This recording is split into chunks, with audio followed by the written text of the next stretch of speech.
And we've reestablished contact by phone with CBN News contributor Chuck Holton, who is on the ground in Syria. Chuck, tell us, where are you and what are you seeing? Can you hear me right now? I can hear you, Mark. I'm in the outskirts of a town called Sartania, which is the town that was encircled by the Turkish military.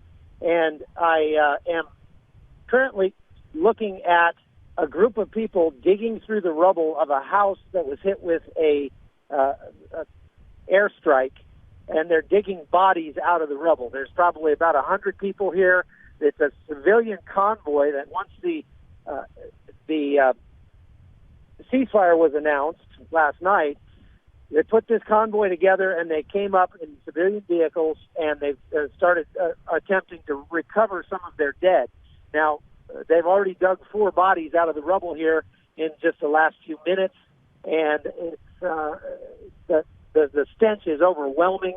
There's smoke rising in the distance closer to Turkey.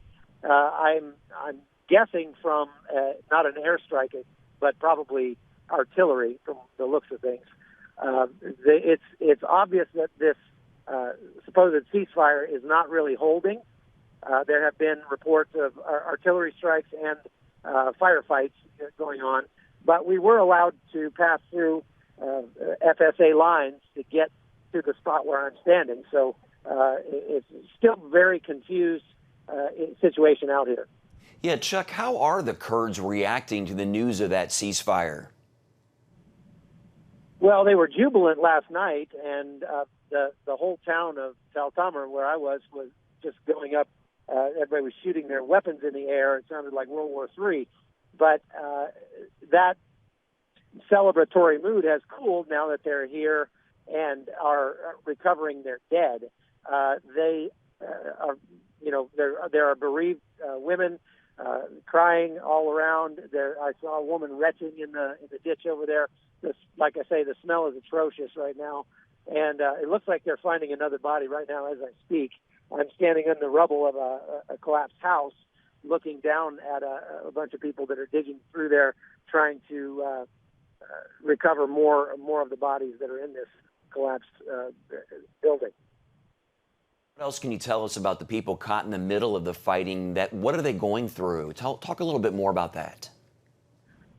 Well, everyone we talk to feels so very betrayed by the United States, and they're very upset, very sad about that.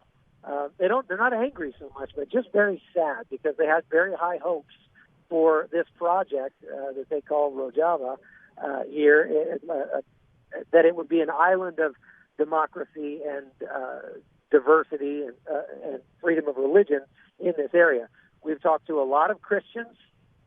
Many of them are very fearful of Assad's forces coming into this conflict because for some reason that I had not understood before, Assad's forces, they say, are pressing into service any man of military age that they come across, and these guys don't want to serve in the Syrian army. So many of them are trying to escape to Iraq or wherever they can go to get away from the Syrian forces that are also very close by. Okay. All right, Chuck Holton, thanks so much for that report. Stay safe.